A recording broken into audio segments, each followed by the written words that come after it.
రాత్రిపూట అనవసరంగా రోడ్లపై తిరుగుతున్న వారిపై కఠిన చర్యలు తీసుకుంటామని శ్రీకాళహస్తి డీఎస్పీ నరసింహమూర్తి హెచ్చరించారు. రూరల్ పోలీస్ స్టేషన్లో ఆయన మాట్లాడుతూ జిల్లా ఎస్పీ ఆదేశాల మేరకు రానున్న ముక్కంటి బ్రహ్మోత్సవాల్లో పటిష్ట బందోబస్తు ఏర్పాటు చేస్తామన్నారు. దొంగతనాలు అరికట్టడానికి పక్కా ప్రణాళికతో ముందుకెళ్తున్నట్టు చెప్పారు. ప్రజలు తమకు సహకరించాలని కోరారు. పట్టణ ప్రజలకు, కాళహస్తి ప్రముఖ నాయకులకు, పెద్దలకు అందరికీ కూడా పోలీసు వారి విన్నపం ఏమిటంటే, మనకు వార్షిక బ్రహ్మోత్సవాలు వస్తున్నాయి. శ్రీకాళహస్తి వార్షిక బ్రహ్మోత్సవాలు వస్తున్నాయి. అందులోనూ మనకు రాబోయేది సమ్మర్, ఎండాకాలం. అందుకు అనుగుణంగా మేము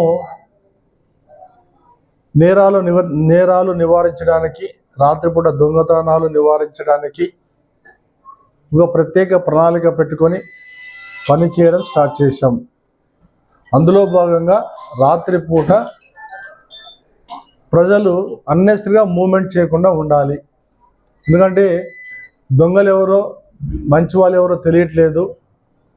దొంగల మీద నిఘా పెట్టడానికి కోసం, దొంగతనాలు నివారించడానికి కోసం, ఈ ఎండాకాలంలో ముఖ్యంగా దొంగతనాలు ఎక్కువ జరుగుతాయి కాబట్టి ముందుగానే మేము ఒక ప్రణాళికాబద్ధంగా పోవాలని మా ఎస్పీ గారి ఆదేశాల మేరకు ఒక యాక్షన్ ప్లాన్తో ముందుకు వెళ్తున్నాము. అందులో భాగంగా రాత్రిపూట మేము నిఘా పెంచడం అనేది పట్టణాల్లో కావచ్చు, ఇతర గ్రామీణ ప్రాంత పోలీస్ స్టేషన్లో కావచ్చు, హైవేలో కావచ్చు, రాత్రిపూట నిఘా పెంచడం అనేది. మరి రాత్రిపూట మేము గమనించింది ఏమంటే, చాలా వరకు ప్రజలు పని పాట లేకుండా రోడ్ల మీదకి వస్తున్నారు. కొంతమంది తాగేసి బండ్ల మీద అటు ఇటు చక్కర్లు కొడుతున్నారు. మరి ఇలాంటివి రాబోయే రోజుల్లో మేము ఎట్టి పరిస్థితుల్లో కూడా అలౌ చేయము. కఠినమైన చర్యలు తీసుకుంటాం.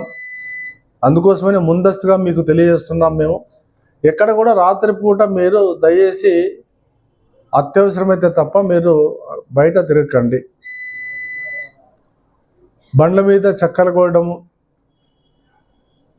ట్రిపుల్ రైడింగ్ పోవడము, డ్రంక్ అండ్ డ్రైవ్ చేసి పోవడము, ఇట్లాంటివన్నీ కూడా మేము ఖచ్చితంగా తీవ్రమైన చర్యలు తీసుకుంటాం. ఎక్కడ కూడా అలౌ చేయము. ఇది గమనించి ప్రజలందరూ కూడా మీ ఇళ్లలో ఉన్న యువకులను కూడా, మీ అబ్బాయిలు కావచ్చు, యువతని కొంచెం కంట్రోల్ చేసుకొని బయట మూమెంట్ లేకుండా చేయండి. అట్లా ఎవరైనా మూమెంట్ చేస్తూ ఉంటే మాత్రం కస్టడీలోకి తీసుకోవడం జరుగుతుంది, ప్రాపర్గా ఇంట్రాగేట్ చేయడం జరుగుతుంది, వాళ్ళ మీద కఠినమైన చర్యలు తీసుకోవడం జరుగుతుంది. ఇది మా కోసం కాదు,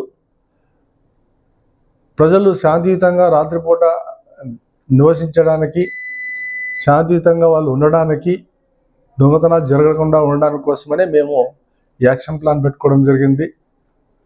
మాకు బ్రహ్మోత్సవాలు వస్తున్నాయి. రాబోయే రోజుల్లో గౌరవనీయుల ముఖ్యమంత్రి గారు వస్తున్నారు కాబట్టి మనం ఇవంతా కూడా ఒక యాక్షన్ ప్లాన్ పెట్టుకొని ముందుకు వెళ్తున్నాము అని చెప్పేసి మీకు తెలియజేస్తున్నాను. తర్వాత సమ్మర్లో కూడా మాకు ఎక్కువ మంది ప్రాపర్టీ కింద పెట్టుకొని వేలువైన ఆభరణాలు కావచ్చు, నగదు కానీ నిర్లక్ష్యంగా కింద పెట్టుకొని కీస్ అందుబాటులో పెట్టి ఈ ఎండ వేడికి తట్టుకోలేక పైన నిద్రపోతుంటారు. దయచేసి అప్రమత్తంగా ఉండండి. మీకు ఏవైనా విలువైన ఆభరణాలు, నగదు ఉంటే మాత్రం దయచేసి బ్యాంక్ లాకర్లో పెట్టుకోండి. మీరు కూడా బాధ్యత తీసుకోవాలి. మేము రాత్రిపూట చూస్తున్నాము, పెట్రోలింగ్ టైంలో ఎక్కువ మంది బైకులు రోడ్ల మీద పెట్టేసి, బస్ స్టాండ్ దగ్గర రోడ్డు మీద పెట్టేసి వెళ్తున్నారు. అది కూడా మీ నిర్లక్ష్యమే కదా. కాబట్టి మీ ప్రాపర్టీ పట్ల మీరు కూడా జాగ్రత్తలు తీసుకోవాలి. మేము కూడా జాగ్రత్తలు తీసుకొని మీ ప్రాపర్టీ పోకుండా, నష్టపోకుండా కొన్ని చర్యలు తీసుకోవడం జరుగుతుంది. అది గమనించి మాతో సహకరించాలి.